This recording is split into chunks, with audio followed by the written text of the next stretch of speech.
Did last night's team meeting stand out to you? I mean, you've been part of a lot of team meetings. Who talked about the team meeting? Kyle. Shanahan did? He would talk about his own team meeting. That's crazy. What'd they say about it? And then I'll go off of them. Well, apparently a lot of people spoke, and that some people who don't usually spoke. Aren't you an author? Ooh. Dang. Found that one myself. But yeah, no, you know what? Kyle doesn't always have players speak or spoke, however you want to say it. But he used to, when he was like first starting off as a head coach, he would have vets like talk about things that were important to them and why they play the game. And he hasn't done it for a while, but yeah, he had Demo got up and talk, and Demo's not really. While he looks loud while he's on the football field, he's much like lead by example, lead without the way that he plays. But when you give guys like that an opportunity to speak in front of the team, it means a lot to everybody watching, to everybody listening, to everybody in that room. And we all respect and love Demo, not just how he plays, but he's a great teammate. He shows up every day. He works his tail off, and he plays the game the right way. And for him to speak, and then also for Brock to get in front of a team, which he doesn't always do, but just for him to talk, and it doesn't really matter what they say. There's no like magical rah-rah speech or anything like that. It's just the fact that it means enough to them that, when Kyle asks them to speak, that they say, yes, I would love to speak in front of the team. And so I think just that in itself definitely motivates the boys. Kittle. Coach Kittle's my father. What's up? Well, maybe you can follow in his footsteps, but I have a question. When it comes to complimentary football, you've been one of the main guys kind of talking about the need to play that way. Yes. And today you guys played that way. I asked Shanahan about it. He said, he said a lot, but he also said this season's not over. So how does a game like this kind of galvanize you guys to kind of feel that way, knowing you're on a short week headed into the LA Rams? Sorry. No, it's totally fine. You only missed 2 questions, and then you're walking right in front of her as she's asking a question. Now I'm distracted, Eric. How do you show up on time? It's crazy. No, I feel mildly offended. You know what?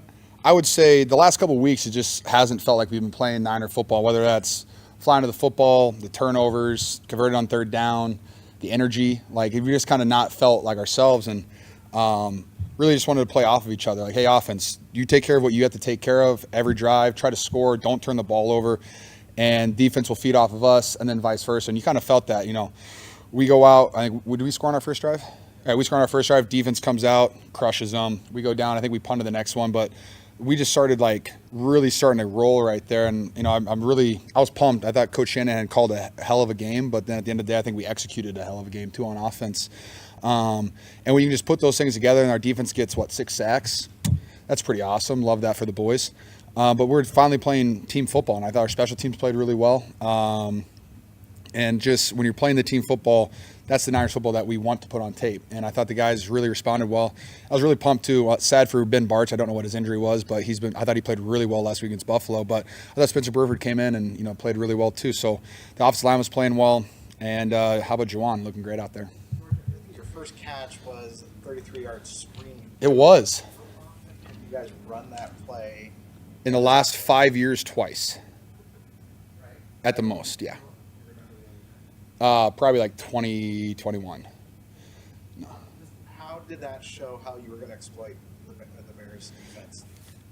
Just the defense that they've had, and every time we've played against because Eberflus was with the Colts when we played them in 2021, and then they've been with the Bears, and they do a lot of stuff with their defensive ends, how they stunt. They do all these pirate stunts to try to increase their pressure, and we knew that if we could catch them in one of those on a screen, that they'd be completely out of whack.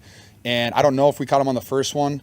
But the defensive end just played completely upfield, and our offensive line did a great job blocking for it. But, just the way that they got upfield, kind of like how our defense does, we just thought we could exploit that, and I thought we did a good job of that. What were your impressions of Isaac Guerrero today? Say again? What were your impressions of Isaac Guerrero?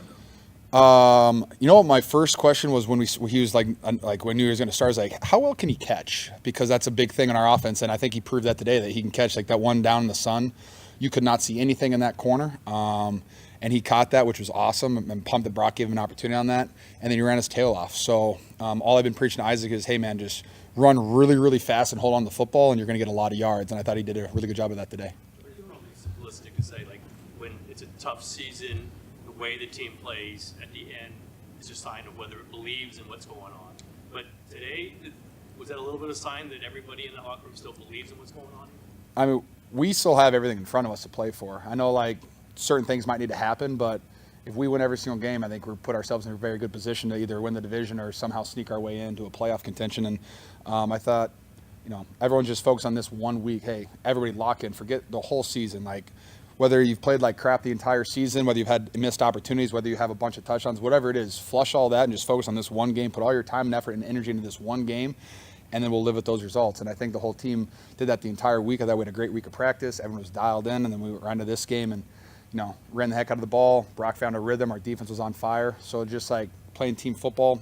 And, I definitely think everybody in the building still believes, our coach staff is excellent. Coach Shanahan dials up great game plans, and our execution day was, I thought, really, really well done. And so if you can just combine those two things, our offense is pretty good. George, Yes, Eric. first one, just Dorinda was an accomplished high school wide receiver. Oh, I don't do those scouting reports. I just say hi to all the rookies when they show up. Oh, thanks. I feel bad now. But so you in 2018, you were very close after the first half to the all-time, single game receiver. I was 4 yards off, yes. That's it, of course, you didn't get it. Yeah. Were there any thoughts of that record? I had no idea how many yards I had until someone told me, like, when I got pulled out in the fourth quarter. So I thought I was sitting at like 80. I didn't realize a lot of those went for like 30 plus. So that was really fun. That's a fun surprise to have at the end of the game. No, never do. Can't, man. Just try to stay locked in each play at a time, man. Don't trick me into that. George, we're talking about Isaac. Did you sense, he obviously has the physical skills. He's got incredible speed. As Eric said, he played receiver in high school. But Yeah. his first start, did you see any, what was his mood, his demeanor like today? Totally fine. I mean, nothing that would stand out of the ordinary. I mean, I think he's done a really good job as our backup running back the entire season. When he was splitting reps with J.P. Mason early, I thought he's been really good. He just shows up. Bobby Turner does a great job of getting those boys locked in. They're all prepared for all the protections, all the runs, all the routes, everything. And so when you are that prepared by your coach, you go into every game confident because you're not worried about anything except for, hey, I know what I'm doing on this play, run really fast, get downhill. Is there a unique value in a guy like that size, 220 pounds, I think, still run as fast as that seems like it. When you run a 0.01 seconds faster than Raheem Mostert, you're doing something right. And then you throw a little build onto that too so you can take some hits. That's all great. We just got to keep running him, and so he gets more and more confident in both his ability and in our offense, so he sees all the lanes and stuff like that. And just really happy with his performance today. And then when Pat came in at the end too, I was so pumped for him too to score a touchdown. George, we don't ever see you demand the football, but after last week, you did mention that you didn't get to run that many routes, and when you did run the routes, you felt open. Do you feel like Kyle got the message? Last week to our game plan, I thought I was going to have 100 yards and 2 touchdowns, and that's just not the way it happens. And I very much believe in the football gods. If you just go out there and you play your best, no matter what happens, receiving wise, that the ball is going to eventually find your way. And I kind of think that's just what happened today. And I try to be as reliable as I possibly can for Kyle and this organization. And Kyle just called the plays today, and I found myself open on all of them. Relax. Jeez, you're next. With Ricky, he's obviously missed a lot of time, and Yeah. he and Brock were on just different pages on that one misconnection. You're obviously close locker-wise to talk to him. How do you keep his confidence high when he's not getting stats and not as involved as maybe he'd want to be? What's great about Ricky is that he hasn't brought that up once. He shows up every single day to practice and in the building with a huge smile on his face and just very eager to be in the meetings, very eager to get on the practice field and just go run routes. And, which kind of stunk was this practice, I'm pretty sure you guys were there in OTAs and Ricky had 150 yards a day just cooking people. That was his week of practice this week. He had 100 plus yards a day running great routes and stuff like that. So, I think when you're young and this is a very complicated offense with a bunch of alignments, formations, aiming points and stuff like that, it just takes a while to find your groove and you don't want to think too much. And so I think he's just finding his stride in that. And the more reps that we can get him in practice, the more routes that he can run, he's just going to get more and more comfortable because he's a freak athlete. He can do all the great stuff. He can make great catches. He can break tackles. He can make guys miss. So I think just give him a little bit more time, and I think you're going to see some pretty awesome games from Ricky. Not worried about him at all. George, in the last month, Yes. you've been targeted 18 times. You've caught 16 of the 18. Do you feel like you and Brock right now are, I don't know, maybe at a different level as far as your communication, that you guys are really maybe the best that you've ever been as a combo?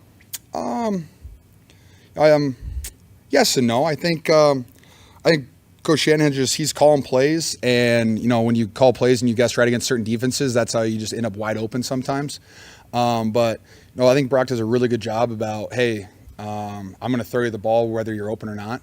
And I love that from Brock. And he sees the coverage and he knows that, hey, while I might be the third read like on the gameplay, hey, if it's this coverage, I know that he's the first read. Like you saw in the 3rd and 7 where he just kind of hit me right over the middle and I was able to kind of fall forward for like 10 yards.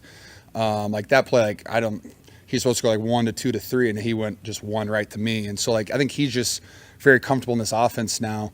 And I've been running it for 8 years. And so it's fun to be back there and know that, hey, I know on this coverage, I'm getting the ball no matter what. So when I turn my head, the ball hits me in the chest and I got to go rumble, bumble, and stumble. But yeah, I think we're pretty much in sync right now. It could be an Iowa thing. I don't know.